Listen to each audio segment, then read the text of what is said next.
Welcome to the Movement PT Coffee Cast, where we sit down and talk about physical therapy, health, and whatever else comes to mind during our coffee-infused conversations.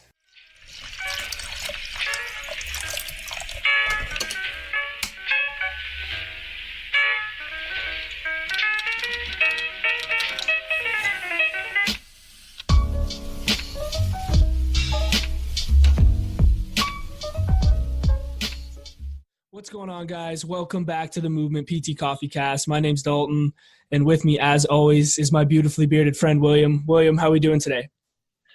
Doing fairly solid. I busted the siphon out for this episode, so That's a good start. Should get going on a high energy note. Yeah, I know. We were just talking about this before, but we're definitely over our normal consumption of coffee for the day. So we apologize in advance, guys. We're pretty hyped up.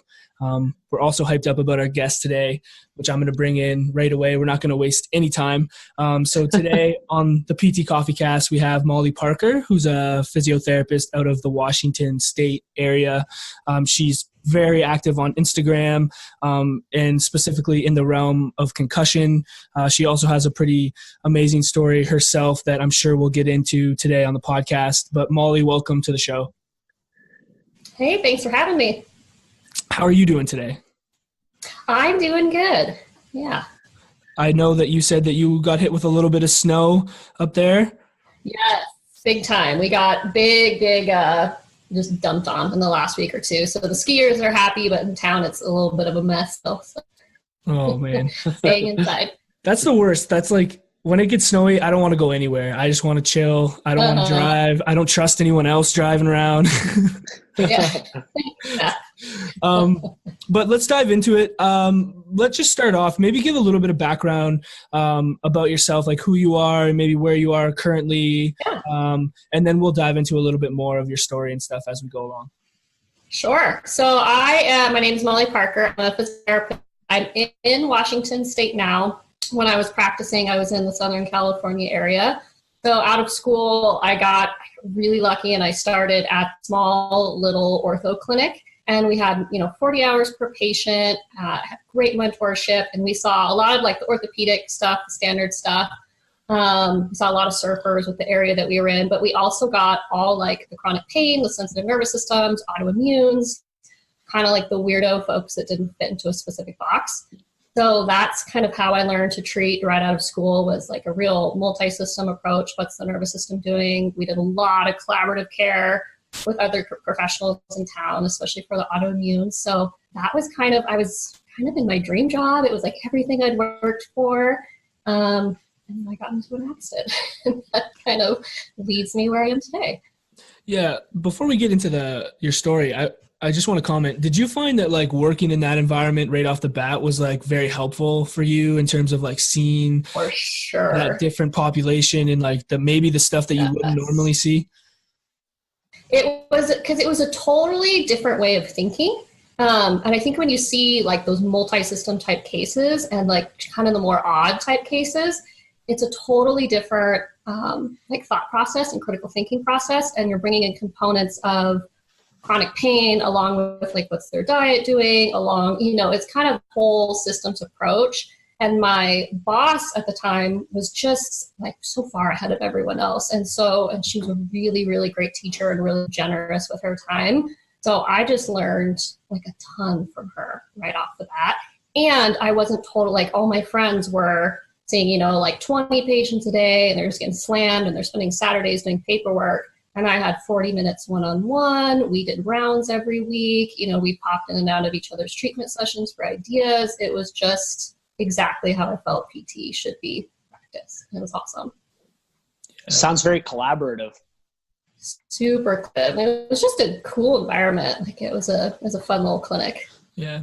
And it's interesting kind of how things work out, right? I'm sure that now looking at where you're at, like how big of an influence like that starting off as like your career is maybe helping you now as with what you're dealing with. Yeah. Had I not had the exposure that to some of, especially with like pain science and those type of things, I don't think I would have understood what was going on with me enough to diagnose myself and then eventually get myself to the right people. I think I'd be almost completely disabled because it was so out of everyone's norm.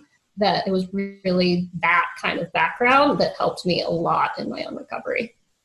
Yeah, maybe let's dive into that a little bit now. I'm sure you've shared your story many times, but for our listeners who haven't heard, would you mind kind of sharing your story with what happened? Yeah, so I'm like one of those long horror stories now, so I'll try to keep it as brief as I can.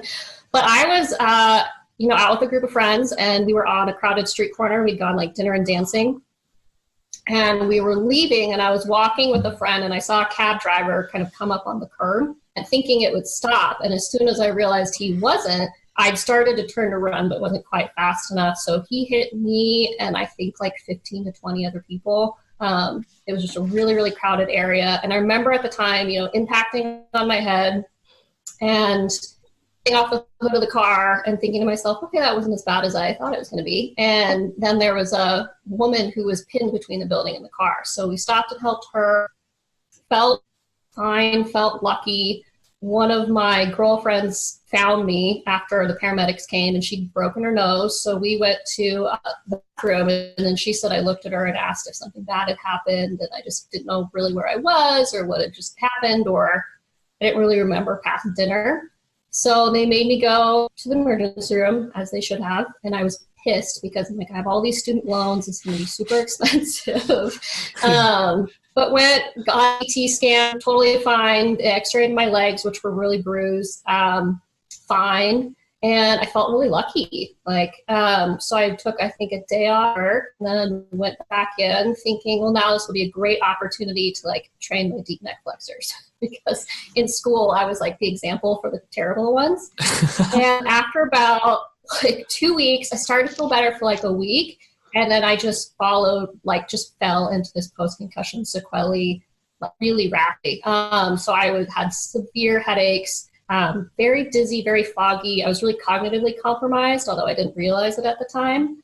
So I couldn't switch out default mode into thinking and making decisions, basically. My memory got really sketchy. I couldn't hold anything in my head. So I couldn't I live in Spokane, so I couldn't spell Spokane out loud because I couldn't remember the S and the P long enough to then add the O. I forgot how to put on my shoes. I felt like I was falling all the time, extremely nauseated. My left side got really severe neural tension to the point where if I straightened my arm or my leg, I would have spinning and mouth-watering nausea for 2 weeks straight, no relief whatsoever. And so it started this. We knew it was from the accident, but we didn't really understand what post-concussion syndrome was. I'd never heard of it. Nobody else I'd been to had heard of it. So I started seeing all these doctors, and people would kind of shrug their shoulders or say it would go away. It went on long enough and people started saying, well, maybe it's psychological. Then I got diagnosed with extreme fibromyalgia, which was my favorite diagnosis. Yeah. They're you have fibromyalgia. I'm but it's on one side. And they're it's extreme fibromyalgia. Oh my gosh. Okay. People throwing out MS, no one knew it was wrong. And so I deteriorated severely for a year. And about 9 months in, I started to atrophy really severely on my left-hand side. And it just went from bad to worse, where I really wasn't functioning. And I was extreme pain all the time. I would get home, I could barely feed myself, but I was still working 40 hours a week, 40 hours plus a home health job. And just no one knew what to do. And so I would see person after person. We couldn't figure it out in the clinic. I was doing graded motor imagery type things and changing my diet, and nothing was really helping. And so eventually 2 years in, it got to the point where I couldn't feed myself. I could barely bathe myself. I was wearing my same pair of pants to work and bed for 3 or 4 days in a row because I couldn't I just didn't have the capacity to care for myself, basically. So I moved home and I slept for 16 hours a day for about a month. And then I went back too soon. And I remember telling my neurologist, I feel good for about 20 a day. I'm really excited about it. And I've often wondered if I said, I feel like I can barely function for 23 hours and 40 minutes out of the day, he would have said, go back to work. So I went back to home health thinking that I could ease myself in, and it didn't go well. Everything, first, again, any improvement I had made, about the 3-year mark, it went from just bad to worse, where it was all my compensations and everything that was kind of holding me together just fell apart. So like my vision went, the vestibular system was gone. I could barely follow conversations. I had a hard time speaking to people, hard time finding words. I couldn't be in crowds, couldn't read, I couldn't write, couldn't drive. I could barely bathe and feed myself for the most part. Like, so it was just this long, long journey. And the whole time I'm watching myself fall into the stuff that all my chronic pain patients fall into. And like contributing, like now I'm developing secondary stuff. Now I'm starting to isolate myself. Now I'm starting to like have my thought processes be expectations of feeling bad. And I'm watching all of it, doing everything I can to prevent it. And it's just, it was one of those injuries where it wasn't like people were like, we don't know what this is, sorry. It was like, no, this isn't happening at all. You're fine. Just keep, walk it off kind of a thing. And so it was really frustrating to have to like convince people that there was something wrong enough to even try to help me. So about 3.5 years in, I just found one woman who knew what she was doing and had connected me to someone else. And it was the first person that really validated anything. It was the first person that really mentioned post-concussion syndrome. It was about that time I found one blog of one other person who had recovered years ago, but who was saying the exact same stuff I was feeling. Hadn't met anyone like me, heard of anyone like me. So I ended up having to move home where I was completely bedbound. Like my mom took care of all my meals. It was all I could do to eat, like to dress myself and change my clothes. Didn't get dressed most days.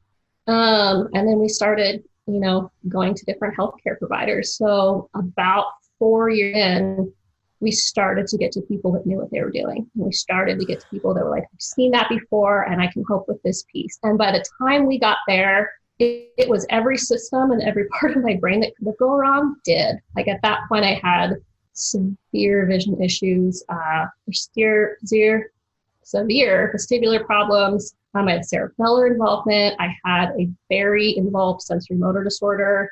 My speech was so bad I shouldn't have been able to like communicate to other people. I had personality changes. I was crying for no particular reason. It was just a mess. So to undo all of that took a really long time. So it started with a guy who was great with neurofeedback, and then I got into vision therapy, which was helpful. About 5 years in, I ended up at a week-long intensive, which is what in the kind of post-concussion community, you'll see those around town where you'll go for like an 8 to 4 every day of like intensive treatment. And it fixed my cognitive problems just enough that I could then like think for myself and guide my own care, because my IQ had dropped. I mean, it was ridiculous. So about 5 years in, I realized that I had a really severe sensory motor problem that was presenting super weird, which is where my chronic pain kind of history came in, because I was super disembodied. And so I ended up reaching out to this gal who 2 people had mentioned her in the same week. They said, just ask. Reached out to her. She's like, I don't know if I can help you, but I'm certainly willing to try. We were going to be in the same city, which is Huntington Beach, at the same time for a conference. And so she's like, why don't you come? We'll chat and just see what I can do. And so I was over 5 years in at this point. And I was full on like severe, what looked like almost like a stroke. Like I had full flexion synergy. My head was to the side and it was shaking. It was just ridiculous. So the conference ended up finishing early, as like the fates would have it. She said, why don't you come talk to everybody here, share your story, maybe somebody can help you. So I went, shared my story. I stood up there like shaking and telling and asking if anyone knew what to do, because everyone would be like, I don't know how to fix this, or it's incurable, or they just look at me odd. And the woman came up to me afterwards and she was like, just ahead of her time. So she worked with the UCLA movement disorder team. She was from reactive physical therapy. And she's like, I've seen that, treated people like you before, and I can help you. And so I ended up flying to LA almost a year after my intensive week, got by them. It was one of the most involved cases they'd ever had. And I responded like beautifully. It was like the wonders of neuroplasticity. So I made a tremendous amount of progress. A year later, I probably looked about like 80% better than I used to. It enabled me to try some of the other things that have been a problem. And we thought, we'll just treat the eyes, we'll treat the jaw and the neck, and then we'll call it a day. Responding like I was everywhere else. Ended up at a functional neurologist. That functional neurologist kind of helped. Long story short, just ended up with a functional neurologist who specializes in movement disorders post-concussion in January. We've nailed down like the last 2 or 3 areas of my brain that need an issue. We have a plan going, and he anticipates that I can make a full recovery by the end of the year, which would be 8 years in now. So wow. It's been one hell of a ride. All preventable, all for concussion management.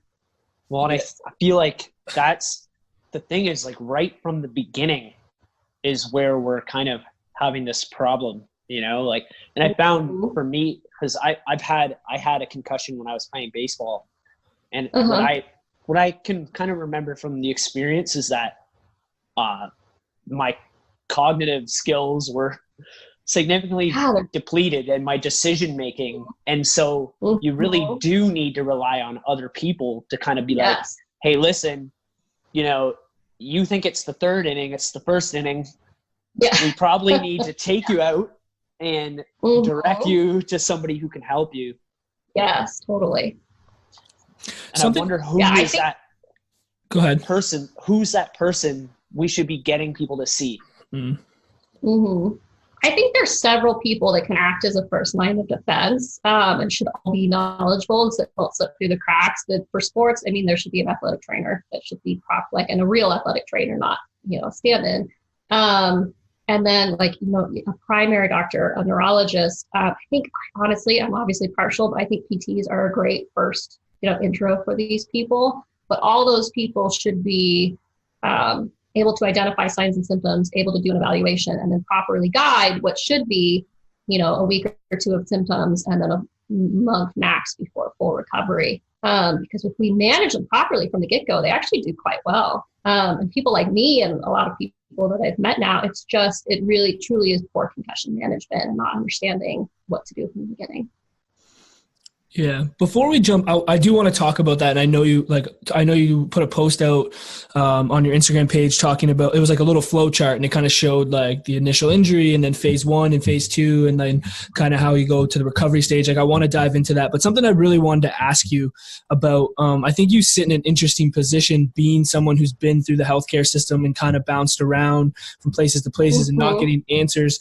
How was that How was that for you when you were like, what were you feeling when you were going through that and like everyone couldn't give you an answer and you felt basically helpless? And then to the point where finally someone was like, hey, I have a plan for you. This is what we're going to do. Like, how did your mindset maybe shift from being in that one position to where you were near the end of the start of your recovery, I guess?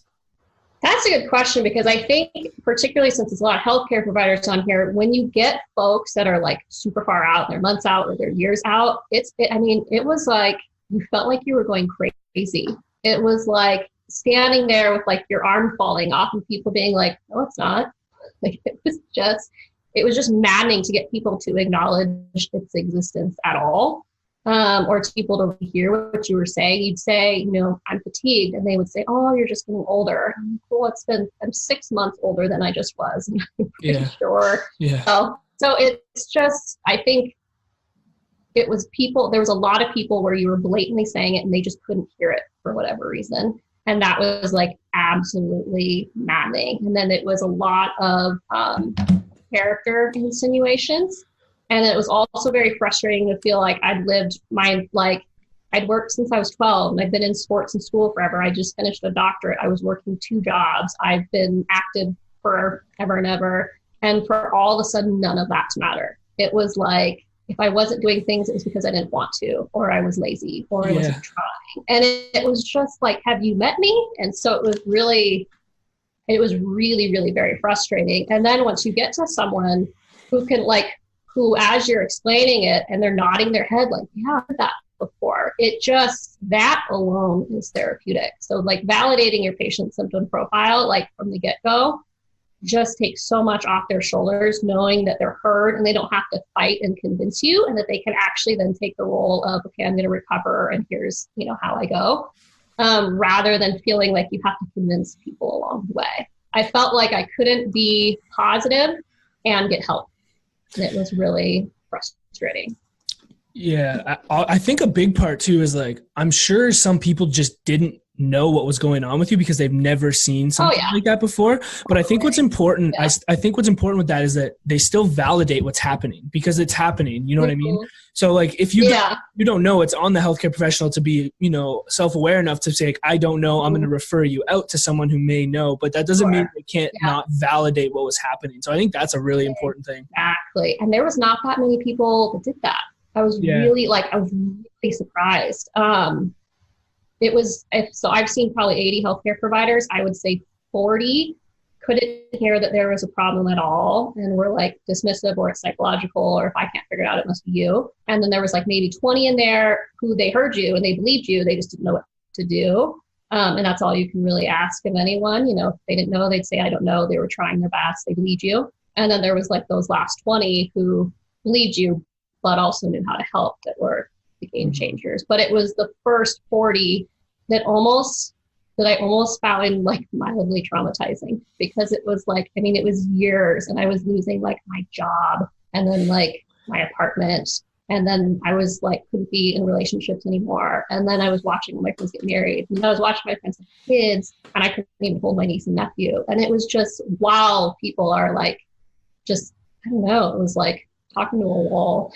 It's really frustrating. Yeah, I literally get chills like hearing that, because it's just so powerful. Like, I think we don't realize how powerful it is to like validate. Like, imagine you would have, maybe even if you would have ran into someone sooner that was validating what was going on with you, and then even if they didn't know how to help you, like just to be reinforcing and positive, like that could have changed a lot of things potentially for you, right? So like, it's so important. I believe you. Takes away the turmoil of like all that stuff. So totally.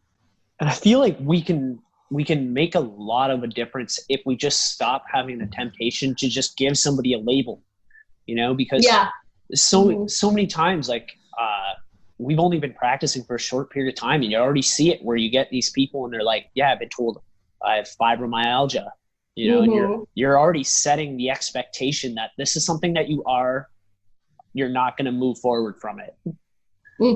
Yeah. You know, if we can like change that, maybe we can start at least getting people to have the expectations that this is something that can improve and that doesn't identify you.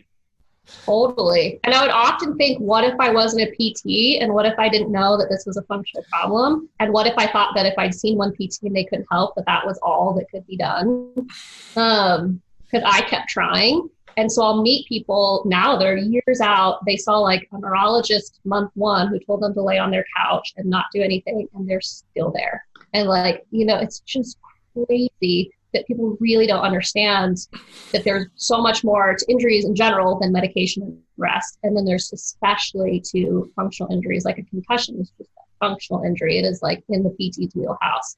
And there's treatment for that. People, you know, don't get it. Yeah. There's so many inconsistencies. Yeah, totally.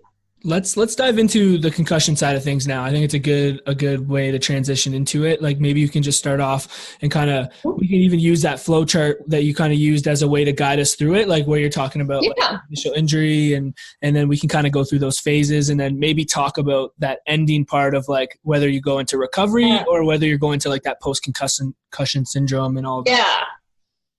Yeah, so I actually have a post coming up tomorrow, and it's on the pathology of a concussion and post-concussion syndrome, and then CTE are all 3 different pathologies. So the first part is that initial impact, which a concussion, you know, is considered a traumatic brain injury that you get from a bumper blow to like the head or the body. So you don't necessarily have to be hitting the head. And it causes a stretching and shearing within the brain. So we used to say it was that like poop contra poop, the brain would bounce, and then, you know, you'd have the little model where the spot would turn red. But we're seeing what's more consistent with the data is that there's like this stretching of shearing, stretching of the brain white matter. And when that happens, it opens ion channels. So you get this big exchange of ions within the brain. And that's with phase 1, it's really short, lasts about 15 minutes. And that's when, you know, when people have that initial, like, I'm seeing stars kind of thing, it's usually in that phase. Once that phase has happened, however, even if someone's feeling a little bit better and thinks they want to go back to the game, it's important to remember that phase 2 is coming. So now you have this huge ion imbalance, but the brain has to, you know, balance it out, reach homeostasis again. So to do that, we have to turn on like the sodium potassium pump, which takes a ton of ATP. And on top of that, your brain from the impact isn't producing the amount of ATP that it should. So you end up with this huge energy deficit where you're demanding significantly more energy, but you're not producing as much as you usually do. And we see this big drop in energy. That energy drop is recoverable. So if we manage concussions properly, it's like easy peasy, that person's going to be good to go. If, however, we had someone in that vulnerable period who were to get, you know, a second injury, then we might be looking at things that we see in more moderate to severe TBIs and things that potentially may be permanent. So super important to manage people properly for that reason. So we find that, you know, phase 2 lasts for about 22 to 30 days. And kind of like, I liken it to a, you know, when you break your ankle, we don't necessarily like take you out of your cast at 6 to 8 weeks. You know, we'd x-ray you to see if you're all good. Same thing in concussion. We don't necessarily clear you at 22 to 30 days. We do, you know, a battery of tests that really challenges the brain to make sure that you've fully recovered, and then you're good to go. So the data, depending on who your sources is a little wide. So 70% to like 85, 90% of people will recover normally from a concussion. The other like 10 to 30% will end up in what we call post-concussion syndrome. So there's a little wiggle room with when does post-concussion syndrome start. Some people will say 4 weeks, some people say 6 weeks, some people say like 3 months. For me, it's like that 4 to 6 week range just makes more sense. But once you've had someone who they've gone through that month, they're still having symptoms, now we consider it you're in post-concussion syndrome. And so that initial like ion exchange and energy drop is all over.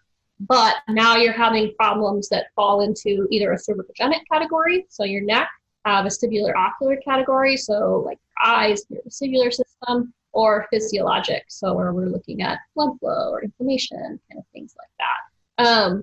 So it's 2 different injuries, so we treat them 2 different ways. And that's kind of what we see. But I will say, if we manage concussions properly, the amount of people that go into post-concussive cases drops like significantly. So it's definitely something that, you know, we have a lot of room to treat and make positive changes in. So prior to that kind of post-concussion, so I guess that would be, I guess I'm asking about phase 2. How do we manage that kind of time zone? I did watch one of your videos. It was about like cognitive reserve. So are you kind of operating at like a threshold? Like, are you going to be sub symptoms for that period of time? So usually for someone that's recovering the way we expect them to, we'll see symptoms go away like 7 to 10 days-ish. But it's really important for that person to understand that, yes, my symptoms are gone, but that my brain's still healing. So here's what I'm doing and here's why, kind of a thing. And then, you know, they'll recover in that time. During those time periods, we're taking them through a return to learn protocol, or return to work, or whatever it may be, return to play. And then usually if they're that symptom free, like 7 to 10 days, you don't need to put in like teach them like the planning and pacing or the coping skills like that, because that's not something we're really struggling with. If, however, you have someone who, you know, we say 10 to 14 days if you're still symptomatic, start getting into treatment, and we're going to treat you like you have post-concussion syndrome, you know, technically that's the definition. For those people who are still symptomatic and they're still struggling with work and they're still trying to, you know, having a hard time with exercise, then we teach them, here's how you plan and pace, here's how you manage your energy levels, here's how they might be different. Typically, those type of people will have much lower energy levels, and those energy levels take a long time to restore. So like if you felt crapped out at the end of the day, you know, a neurologically healthy person is going to wake up feeling better. Then with post-concussion syndrome, it might take them like 2 to 3 days to get back to their baseline, which already kind of sucked. So it's learning to manage that new energy level and that new normal so that they challenge their brain enough to improve, but not so much that they're constantly like crashing it out. We don't want people pushing through symptoms and feeling, you know, like they're barely functioning. So that obviously that phase 2 before, like trying to keep someone from going into those post-concussion type situations? What are some like things you see that are usually mismanaged at that time that can lead someone down that route of post-concussion type syndrome? Yeah, there's still a lot of those misconceptions. So one of the big ones is like rest in the dark room, which we now know, initially we kind of didn't know what to do. And when we realized concussions were bad, it was like, holy hell, like just go away in the dark room. We don't know. And now we're realizing that that's actually probably detrimental to people in recovery. So it's, 24 to 48 hours of symptom limited rest, and then slowly, guiding someone gradually back into their cognitive and physical activities. We do not recommend, wait in the dark room. The other piece that I still get tripped up in is if you're having symptoms like past that 10 to 14 day period, is that their doctors are telling them just kind of like wait and see, like, oh, it'll get better. You don't need to do anything. And that's another big one where, rest is not best and wait and see is not recommended either. So it's identifying which areas of the brain aren't working quite like they ought to, and then giving them specific guidance on how to treat those exact areas of the brain, which can vary. Yeah, those are probably the two biggest ones. For people who are just pushing through like no other and they're crashing the crap out of themselves. That's another one that tends to be prolonged recovery. So is that going through those battery of tests that you kind of mentioned, just to tease out like whether it's like I can't remember. I think it was like physiologic, vestibulo. Yeah. So you're just testing. You're testing cognitive. You're testing the blood flow to the brain with exercise. You're really having them exert themselves. You're going through, like all the different, their eyes working like they ought to, the vestibular system working like they ought to, and they should be able to pass all those things symptom free. So it's like balance and reaction time and the treadmill test and cognitive testing. Are they doing their day-to-day symptom free? Those kind of things. Unfortunately, we should have, but we don't have like a really standardized group of tests everybody uses. There's some people that do it better than others, but we don't have like, as of right now, these are the exact tests we need to do to clear someone. And that is an area I think that we could really stand to people on and be really helpful. I think some practitioners just don't know what to do. They're willing, they just don't. I don't know.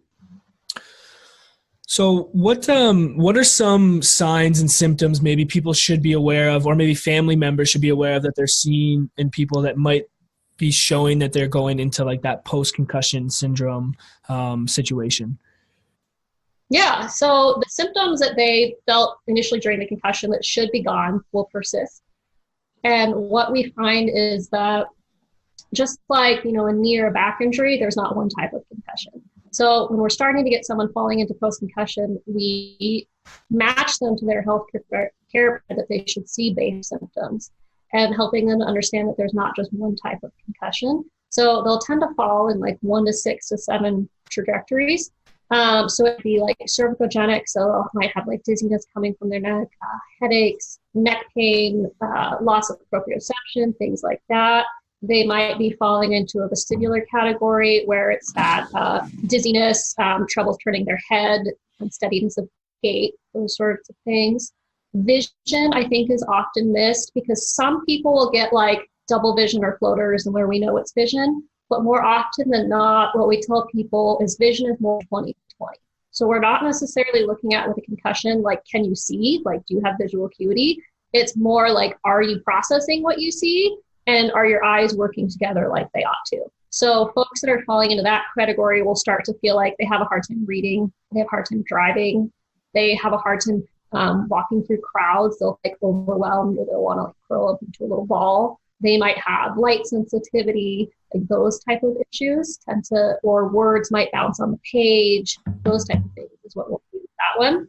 They might have cognitive, so where it's like memory, attention, word finding, all by speech therapist. They might fall into, there's one that's cardiovascular. There's like 6 categories that we're like, yes, those are for sure, right? But there's one that's been added that's cardiovascular that I totally agree should be in there. So cardiovascular is going to be folks who they're trying to exercise and they're super symptomatic when they increase their heart rate, or they're standing up and they're getting super dizzy. We'll see people that have like blood flow issues, or they'll have what we call dysautonomia, where the heart and the brain basically like uncouple from each other. So like I had it. So I would stand up and my heart rate would be at like 200 doing the dishes, which obviously is not normal. So if they're seeing like, they're standing up and they're getting super dizzy, they're getting visual occlusion because they're starting to pass out.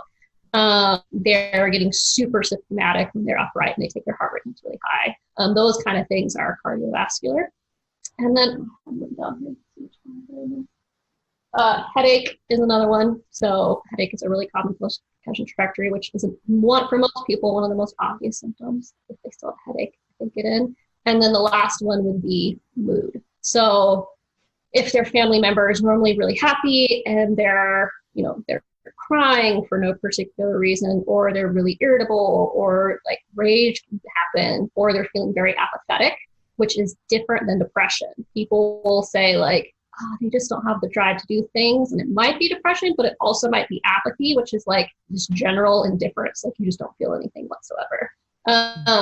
So, I mean, it's really all of those things would be out of the norm, out of like what that person would feel, in their day to day. And what their symptoms are is how we match them to who they should see to help them get better. For a long-winded answer for the win. No, it was a good answer though. I think something that I know I struggle with, and I'm speaking for him, but Dalton probably struggles with, is we've obviously talked about some of this stuff, and we did have some labs and stuff about concussion, cool. But we just didn't really go through it in the amount of detail where you feel comfortable kind of assessing some of these things. So just wondering, like, do you think especially at this point, like if someone's having prolonged symptoms, should they be seeing someone who's had extra training in concussion? For sure. So if you're like a lot of the healthcare providers, and like my friends included, they're like, I know you, but I wouldn't know what to do with somebody. So if you're in the stage where maybe you didn't get some school, which I didn't at all, and you see someone and you recognize it's a concussion, but you don't have advanced training, that's when you find someone in your community who you really trust, who you can refer out to. And then if you do decide you want to treat this patient population because it's like desperately needed, and it actually is a really interesting injury from a physical therapy perspective, then you're looking at, okay, I have a lot of these pieces. I know how to treat headaches. I know how to treat neck pain. I get, my ocular training. I know vestibular stuff. You have a lot of the pieces, but it's getting that advanced training so that you understand how to put it together. Because I think there's just a lot more to concussions than people think, and they're really easy to miss if you don't know what you're looking for. So advanced training, 110% should be. I think that's true. I feel like at least though, what we can do, just knowing some of the tests, like I've been trying to just at least learn a few things where I can at least get a little bit of assessment and be like, okay, I think this might be going on. Like, and that way you have some kind of data accumulated that you can pass on to somebody else. Like at the very least, we can do that. Yeah. And honestly, it's just awareness. If you can at least, like if something goes off in your mind, like who this might be, and you have enough to, an idea of what the signs and symptoms are, you're better than like, people are now. Just being able to try to identify it and then say like, here's what's in my lane, here's what's not, and then finding help for that person. Honestly, I think getting to somebody like that is just as good as getting to someone who knows their stuff, because either way, their path leads to the right person. Yeah, for sure. And I think we have to value ourselves in differentiating people that maybe we might not be the best people to treat. Like that's not a bad thing, But I think sometimes, especially when you're a new clinician, like it can feel bad. Yeah. Like, I want to help everybody, I want to make a difference in this person's life, but like you just might not be the right person. Yeah. And that's part of being a good clinician. Like the top people that I've seen that I would argue are like 20 years ahead of everyone else. They're like the best in their field. They say, I don't know all the time. And like, that was the difference between kind of like practitioners that maybe dismiss me and ones that really help is like, if they don't know, they say, I don't know. If they feel like it's out of their lane, they send you to someone who is. And it's no ego, it's no whatever. It is just, I'm here to help you in whatever capacity that is. And I think that is the mindset of clinicians that really grow and become really good at what they do. So I think if anything, you shouldn't say to yourself like, oh, I should know. You should say the fact that I'm able to identify this and have enough humility and put this person first enough to say like, I'm going to send you out, to me makes that person an awesome clinician. Yeah. No shame. Yeah, for sure. What do you think? So I agree with you that I think physio sits in a really good position to be like maybe like the leaders or one of the leaders in treating concussion. What do you think we need to do as a profession to get to that point? Oh, that's a good question. I think a big part of the stuff with the surrounding professions is that they just don't understand what we do. I think particularly professions like neurology, for example, not to pick on neurologists because there's some wonderful ones that typically look at things from a structural approach or from a medication approach that don't really understand loss of function and what we can do to help it. I think it's helping them understand what physical therapy has to offer from the get-go. And just really educating them on here's what I can do for these people. Here's the type of people that if you send me, I can be successful. Here's how we can work together. It's getting those surrounding professions to really understand what we do. And then the public police have a ways to go with that, with all things back pain and knee pain and all that jazz. But just understanding that these are functional injuries and you can retrain them and you can treat them, and that is our area of expertise. That's what we do. So, right. I think we're very uniquely positioned to treat this group. Yeah, in terms of treatment, I know something that you talk about a lot is neuroplasticity and how there's many different factors that play into like recovery, such as like the autonomic nervous system and diet and sleep. Do you maybe want to touch a little bit on that and how that kind of works into the treatment that you use with people or that you're maybe even experienced like with your injury? Yeah. So, neuroplasticity is just the idea that the brain's not hardwired. We can change structure and function with our, with the input that we're putting in, with our movements, with our thoughts, that sort of thing. So generally when I have people that are really far out, or for myself, or especially if they're going to go to like some super expensive, like treatment session or intensive week or something like that, is like phase of neuroplasticity is just cleaning up the brain. So it's getting rid of any of the inflammation, cleaning up those little microglia. And that is pretty much done through eating a solid diet. So kind of there's no one size fits all, but in general, it's, an anti-inflammatory type diet. Many ways to do that. And then it's breathing. So their sympathetic nervous system is usually in overdrive. And so these people will tell you they feel like they just can't keep up with the world. They feel endangered. They feel like hypervigilant. And that's really like the sympathetic nervous system is on too high and the parasympathetic isn't turning on like it ought to balance it out. So it's teaching, breathing techniques is usually where I start. For people that get really stuck in it, I'll go into like some of the white group stuff, like understanding like their sims and dims and their triggers. For people not familiar, that's basically understanding what in their day, either in what they're doing and what they're saying to themselves, the people they're around, what makes their nervous system feel like it's in danger and what makes it feel super safe, and identifying those and then helping to, get more safety and danger within the day. And then the last part is sleep. Sleep is like super important. It's where we, clean up or get rid of like toxins and clean up during the nighttime. It's like 7 to 8 hours quality sleep, which is hard sometimes for concussion people because they'll get like insomnia or they wake up during the night type of thing. But that's kind of the baseline. And then past that, the simplest way I explain it to people is concussions, like post-concussion syndrome is a software problem. So it's not a hardware problem. It's basically like, how is the system working? So to get the best neuroplastic response, once you've prepped your brain, it's just input to output. So have you really specifically identified the area that needs help? And are you giving it targeted input there? And is that targeted input coming in the right dosage? So how much and how often are you doing it? And I think when we match the right person with the right treatment in the right phase of recovery, that's where we can see changes that we once thought weren't possible. I think like neural rehabilitation is changing so much right now in really exciting ways, but we're seeing changes in people where we thought there couldn't be. And it's just kind of awesome. Like that whole, like, you won't get better after 2 years, total load of crap. All my recovery was after 5.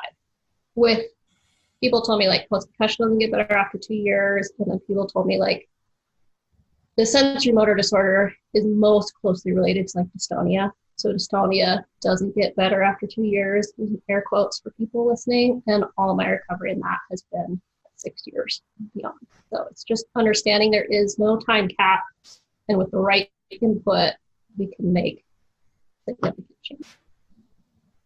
It's super exciting.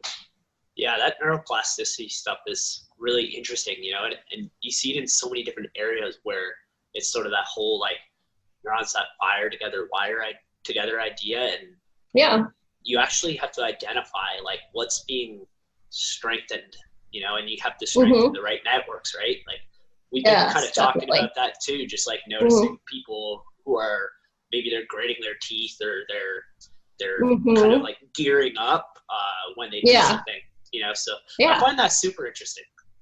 Yeah, I do too. And it's almost like, you know, the neurons that fire together wire together, but it's almost the neurons that fire apart to part or whatever that is, because you also pick up like all these secondary compensatory things that aren't helpful. And when you've been in persistent symptoms for a long time, your mindset needs to change. Your thought, like I've had to change my thoughts. I started doing like future self journaling because I found myself anticipating feeling like shit throughout the day and having to like take a step back. And so it's really like, particularly with the complicated long-term cases, it really is this whole big picture human being and how can we get them to feel safe and resilient again. Yeah, that can be a challenging task. Yes, for sure. But you really got to be watching for it though. You know, like if you're not watching for those things, you're not going to pick them up. You know, they're really like subtle, challenging things to kind of to notice. You know, that someone might be kind of having that negative self-talk or something like that. Yeah, totally. I think it's super important. Like they have to defend themselves. Yeah. Like filtering people in their life, stuff like that. I think it just gives people, it's important to know, like gives people hope, right? That there's there's opportunity for recovery. Like it's amazing to hear your story and see like, you know, most of your recovery came after 5 years when everyone was saying like after 2 years you couldn't. So it's just amazing how adaptable like the body is and how many amazing things that can happen that we might not even be fully aware of. So I think your story is definitely important because it shows people that, you know, sometimes things get missed, sometimes people are wrong, but continuing to advocate for yourself is very important. So I hope people really, those who aren't clinicians or even who are, like just take that away from this, is that like if something doesn't feel right and maybe you're not getting better, like, and you feel that way, like continue to advocate for yourself and someone will hopefully be able to help you. And I think with the power of the internet and social media and all of these things that can be very positive can allow you to actually reach that person that can help you. So. Yeah. Agreed. Yeah. Well said. Yes. Let's end it there.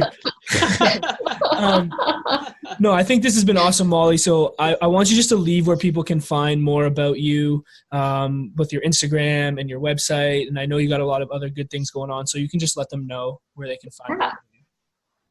Yeah, for right now, I'm on Instagram and Facebook. Instagram much more often at Molly Parker PT. I have like a little landing page, but most part do like social media education right now while I finish up my own recovery. Awesome. And I read through your ebook a little bit and it was really good. The neuroplasticity ebook. Yeah, it was good. Good. Thank you. All right. Well, thank you for coming on. Thanks for dealing with me and Will being highly caffeinated for this episode. I appreciate you bearing with us. Yeah, I was going to say, don't, I bet you don't recommend your clients to be having 5 cups of coffee. Are you guys hitting your crash yet or are you feeling good? I'm going to crash once we get off for sure. I think the crash is going to be real soon. But thanks again, Molly, and we will talk soon. Cool. Thank you for having me. No problem.